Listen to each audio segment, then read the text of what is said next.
Hi hello ನಮಸ್ಕಾರ ಎಲ್ರಿಗೂ welcome back to my YouTube channel Chandri diaries. ನಾನಿವತ್ತು ಚಪ್ರದ ಅವರೆಕಾಯಿ ಸಾಂಬಾರು ಮಾಡೋದು ಹೇಗೆ ಅಂತ ತೋರಿಸ್ಕೊಡ್ತಾ ಇದ್ದೀನಿ. ಫಸ್ಟ್ ಚಪ್ರದ ಅವರೆಕಾಯಿನ ತೊಳ್ಕೊಂಡು ಚೆನ್ನಾಗಿ ಕಟ್ ಮಾಡಿ ಇಟ್ಕೊಂಡು ಮತ್ತೆ ನೀರಲ್ಲಿ ಸೋಕ್ ಮಾಡಿದ್ದೀನಿ. ಅದಾದಮೇಲೆ ಮಸಾಲೆಗೆ ರೆಡಿ ಮಾಡ್ಕೊಬೇಕು. ಸೊ ಮಸಾಲೆಗೆ ಇಲ್ಲಿ ನಾನು ಯೂಸ್ ಮಾಡ್ತಿರೋದು ತೆಂಗಿನಕಾಯಿ 4 to 5 ಟೇಬಲ್ ಸ್ಪೂನ್ಸ್ ತೆಂಗಿನಕಾಯಿನ ಹಾಕೊತಾ ಇದ್ದೀನಿ. ಆ್ಯಂಡ್ ಅರ್ಧ ಹೆಚ್ಚಿರುವಂಥ ಈರುಳ್ಳಿ, 2 ಟೊಮೆಟೊ ಮತ್ತು ಮನೇಲೇ ಮಾಡಿರುವಂತಹ ಸಾಂಬಾರು ಪೌಡರ್. ಅದರ ಜೊತೆಗೆ ಸ್ವಲ್ಪ ಹುರ್ಗಡ್ಲೆನ ನಾನಿಲ್ಲಿ ಮಿಕ್ಸ್ ಮಾಡ್ತಾಯಿದ್ದೀನಿ. ಆ್ಯಂಡ್ ಕೊತ್ತಂಬರಿ ಸೊಪ್ಪಿದ್ರೂ ಸಹ ನೀವು ಅದನ್ನು ಹಾಕ್ಕೊಬೋದು. ಇಲ್ಲಿ ನಾನು ಅದನ್ನು ಸ್ಕಿಪ್ ಮಾಡಿದ್ದೀನಿ.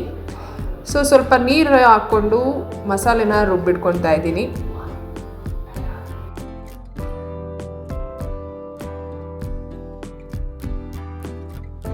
ಮಸಾಲೆನ ನುಣ್ಣಗೆ ರುಬ್ಬಿಟ್ಕೊಂಡು ರೆಡಿ ಮಾಡ್ಕೊಂಡಾಯಿತು.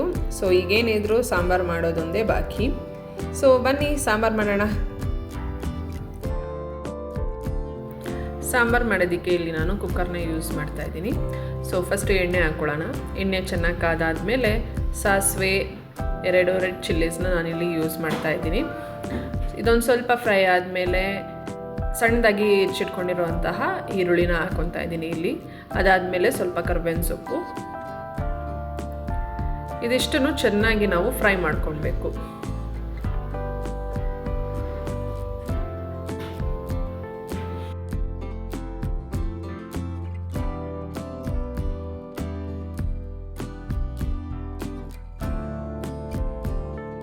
ಸೊ ಚೆನ್ನಾಗಿ ಫ್ರೈ ಮಾಡ್ಕೊಂಡಾದಮೇಲೆ ನಾವು ಹೆಚ್ಚಿಟ್ಕೊಂಡಿರುವಂತಹ ಚಪ್ರದ ಅವರೆಕಾಯಿನೂ ಸಹ ಈಗ ನಾವು ಫ್ರೈ ಮಾಡ್ಕೊಬೇಕು. ಇದನ್ನು ನೀವು ಸಣ್ಣದಾಗಾದರೂ ಹೆಚ್ಚಿಟ್ಕೊಳ್ಬೋದು, ಇಲ್ಲ ಸ್ವಲ್ಪ ಉದ್ದುದ್ದಕ್ಕನಾದ್ರು ಕಟ್ ಮಾಡ್ಕೊಂಡು ಇಟ್ಕೊಳ್ಬೋದು.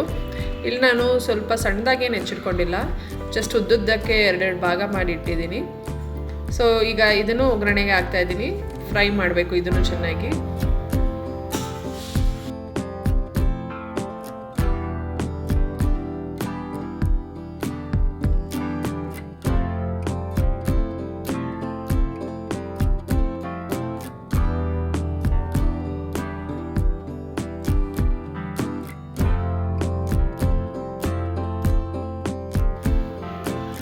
ಇದಾದಮೇಲೆ ಸ್ವಲ್ಪ ನಾನು ತೊಗರಿಬೇಳೆ ಹಾಕ್ಕೊಂಡು ಮತ್ತು ಸ್ವಲ್ಪ ಫ್ರೈ ಮಾಡ್ತಾಯಿದ್ದೀನಿ. ಇಲ್ಲಿ ನಾನು ಸಾಂಬಾರಿಗೆ ತೊಗರಿಬೇಳೆ ಯೂಸ್ ಮಾಡ್ತಾಯಿದ್ದೀನಿ. ಸೊ ಅದಾದಮೇಲೆ ನಾವು ಆಲ್ರೆಡಿ ರೆಡಿ ಮಾಡಿ ಇಟ್ಕೊಂಡಿರೋಂತಹ ಮಸಾಲೆನೂ ಸಹ ನಾವಿಲ್ಲಿ ಒಗ್ಗರಣೆಗೆ ಹಾಕೊಬೇಕು. ಮಸಾಲೆನ ಹಾಕಾದ್ಮೇಲೆ ಅದನ್ನು ಸ್ವಲ್ಪ ಹೊತ್ತು ನಾವು ಫ್ರೈ ಆಗಕ್ಕೆ ಬಿಡಬೇಕು, ಹಸಿ ವಾಸನೆ ಹೋಗೋ ತನಕ.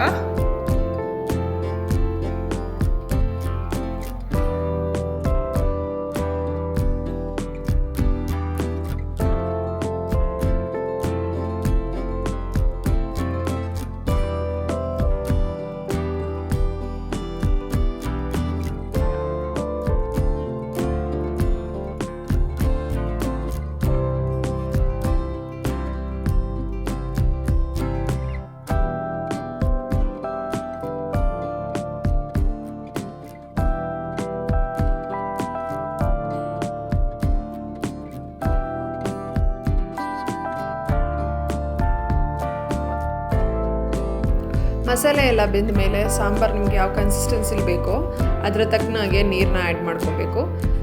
ಸೊ ನಾನಿಲ್ಲಿ ಮಸಾಲೆ ಏನು ತೊಗೊಂಡಿದ್ನೋ ಅದರ 2ರಷ್ಟು ನೀರು ಹಾಕ್ಕೊಂಡಿದ್ದೀನಿ. ಅದಾದಮೇಲೆ ರುಚಿಗೆ ತಕ್ಕಷ್ಟು ಉಪ್ಪು,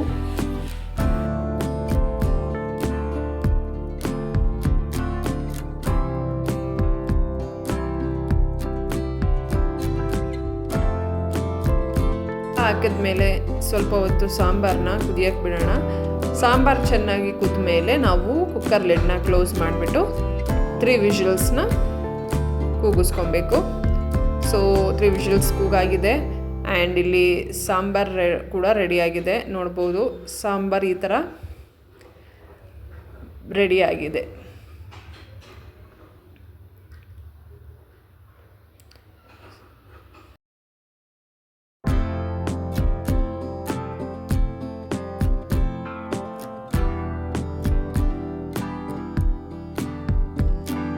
ಸೊ ಸಾಂಬಾರು ರೆಡಿ ಆದಮೇಲೆ ಇನ್ನೇನು ಬಾಕಿ, ಅನ್ನದ ಜೊತೆ ಹಾಕ್ಕೊಂಡು ತಿನ್ನೋದೇ ಅಲ್ವಾ. ಬಿಸಿ ಬಿಸಿ ಅನ್ನ, ತುಪ್ಪ, ಸಾಂಬಾರು ಒಳ್ಳೆ ಟೇಸ್ಟು. ಮುದ್ದೆಗೂ ಸಹ ನೀವು ಈ ಸಾಂಬಾರನ್ನ ಯೂಸ್ ಮಾಡ್ಬೋದು. ಸೊ ಇದಾಗಿತ್ತು ನನ್ನ ಈ ವಿಡಿಯೋ. ನೆಕ್ಸ್ಟ್ ವಿಡಿಯೋದಲ್ಲಿ ನಾನು ನಿಮಗೆ ಸಿಗ್ತೀನಿ. ಅಲ್ಲಿವರೆಗೂ ಟಾಟಾ, ಬಾಯ್ ಬಾಯ್.